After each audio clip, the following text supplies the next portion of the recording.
കടുവയുടെ ഒരു വിശേഷപ്പെട്ട ഗുണമാണ് സ്റ്റെൽത്ത്. പതുങ്ങുക എന്ന അർത്ഥം വരുന്ന ഇത് നമുക്ക് പൂച്ചയിൽ കാണാൻ പറ്റും. പൂച്ചയിലെ ഗുണം ഒരു 100 ഇരട്ടി വലുതാക്കി ഒന്ന് സങ്കല്പിച്ചാൽ കടുവയുടെ പതുങ്ങലായി.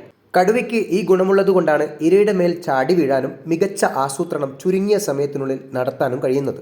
കടുവ ഇങ്ങനെ പതുങ്ങി നിന്ന് ഒരു ഭാഗ്യ നിമിഷത്തിനായി കാത്തു നിൽക്കും. ആ സമയത്ത് തൻ്റെ ദേഹം മുഴുവനും കാട്ടിനുള്ളിൽ മറഞ്ഞ അവസ്ഥയിലായിരിക്കും. ഇര ഒരിക്കലും തന്നെ കാണാൻ പോകുന്നില്ല എന്ന് ഉറപ്പുവരുത്തിയായിരിക്കും ഈ പതുങ്ങൽ. പുലി പതുങ്ങുന്നത് വെറുതെയല്ല എന്നൊരു ചൊല്ല് മലയാളത്തിലുണ്ടല്ലോ. മികച്ച ആസൂത്രണത്തിന് വേണ്ടി ബുദ്ധിമാന്മാരായ ആളുകൾ കുറച്ചു സമയം ഒന്ന് പോസ് ചെയ്യും. അതിനെയാണ് പുലി പതുങ്ങുന്നത് വെറുതെയല്ല എന്ന ചൊല്ലുകൊണ്ട് ഉദ്ദേശിക്കുന്നത്. ജീവിതത്തിൽ പരാജയപ്പെട്ടു പോകുന്ന പല നിമിഷങ്ങളിലും തന്നെ കൺസീൽഡ് ആക്കിക്കൊണ്ടൊരു സർപ്രൈസ് പ്ലാൻ ലോഞ്ച് ചെയ്യുന്നതിനെ ഇത്തരത്തിൽ വിശേഷിപ്പിക്കാൻ കാരണം ഈ പതുങ്ങിയതിനു ശേഷമുള്ള കടുവയുടെ മാസീവ് അറ്റാക്കിംഗ് പവർ തന്നെ. ഒരു കടുവ പതുങ്ങിയാൽ അത് പിന്നെ ഇരയും കൊണ്ടേ പോകുകയുള്ളൂ. സക്സസ് റേറ്റ് വളരെ കൂടുതലാണ്. ഇത്തരമൊരു മികച്ച റിസൾട്ടിന് കടുവയെ സഹായിക്കുന്നത് അതിന്റെ അക്രോബാറ്റിക് ബാലൻസും കൈകാലുകളിലെ പാഡുകളുമാണ്. ജീവിതത്തിൽ എത്ര പരാജയപ്പെട്ടാലും പതുങ്ങാനുള്ള ശേഷി അഥവാ ഒന്ന് പോസ് ചെയ്തിട്ട് സർപ്രൈസിംഗ്ലി വേറൊരു പ്ലാൻ ലോഞ്ച് ചെയ്യാനുള്ള ശേഷി നമ്മൾ കൊണ്ടു നടക്കണം.